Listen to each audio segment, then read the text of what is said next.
Sejarah terbunuhnya Brawijaya V oleh kudeta para pendeta pada 1478 di Majapahit. Jangan lupa di-subscribe dulu agar selalu menyimak sejarah Nusantara berikutnya. Terima kasih. Assalamualaikum warahmatullahi wabarakatuh.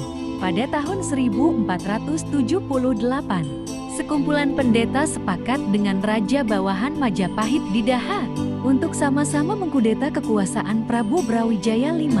Dalam memuluskan usaha kudeta yang akan dijalankan, mereka menggunakan isu rasisme dan agama.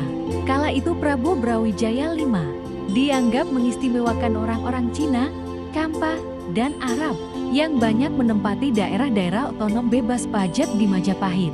Orang-orang asing yang pimpinannya digelari dengan sebutan Sunan, itu juga dikenal penganut agama Islam.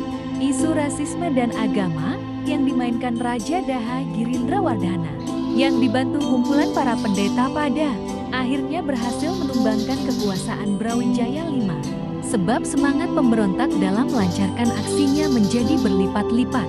Karena merasa sedang membela ras dan agamanya, kudeta yang dilancarkan Giriwardhana pada akhirnya menyebabkan terbunuhnya Prabu Brawijaya V Kertabumi, yang juga sebagai ayah dari Jin Bun atau Raden Patah. Raden Patah atau Jin Bun adalah anak Raja Brawijaya V dengan Banyawi atau Siu Banci, seorang wanita keturunan Cina yang di kemudian hari menjadi Sultan Demak pertama. Peristiwa terbunuhnya Raja Kertabumi yang diakibatkan oleh kudeta itu terjadi pada tahun ke-1478. Kabar tersebut tersirat dalam prasasti Peta yang menyebutkan pernah terjadi pertempuran antara keluarga Giriwardhana dari Daha di Majapahit, serta juga tersirat dalam babat dan tradisi yang menyebutkan sirna ilang kertaning bumi. Menurut Sukmono halaman 79, sirna ilang kertaning bumi adalah candra sengkala yang harus dibaca sebagai 0041, yaitu tahun 1400 Saka atau 1478 Masehi. Arti sengkala ini adalah sirna hilanglah kemakmuran bumi.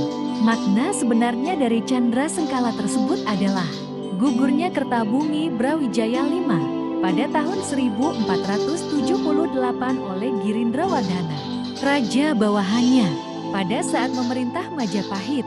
Raja Kertabumi memang sosok raja yang digambarkan terbuka dengan orang asing dan membebaskan ajaran-ajaran agama berkembang di Majapahit.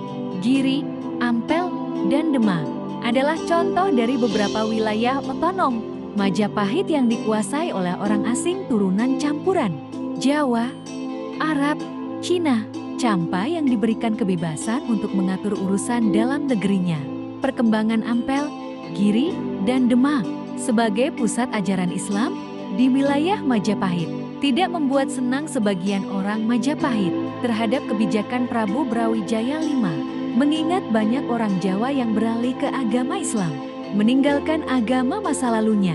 Ditambah-tambah lagi mereka merasa iri hati dengan anugerah raja kepada para sunan baik di Giri, Ampel, maupun Demak. Ketidaksenangan sebagian rakyat Majapahit itulah yang pada akhirnya dimanfaatkan Giriwardhana untuk melakukan kudeta pada ke-1478. Keberhasilan kudeta yang dilancarkan Giriwardhana di kemudian hari menimbulkan konflik baru, sebab Giri, Ampel, dan Demak memberontak.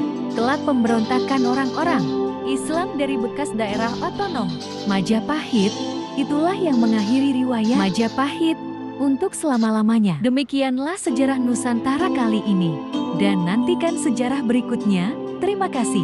Wassalamualaikum warahmatullahi wabarakatuh.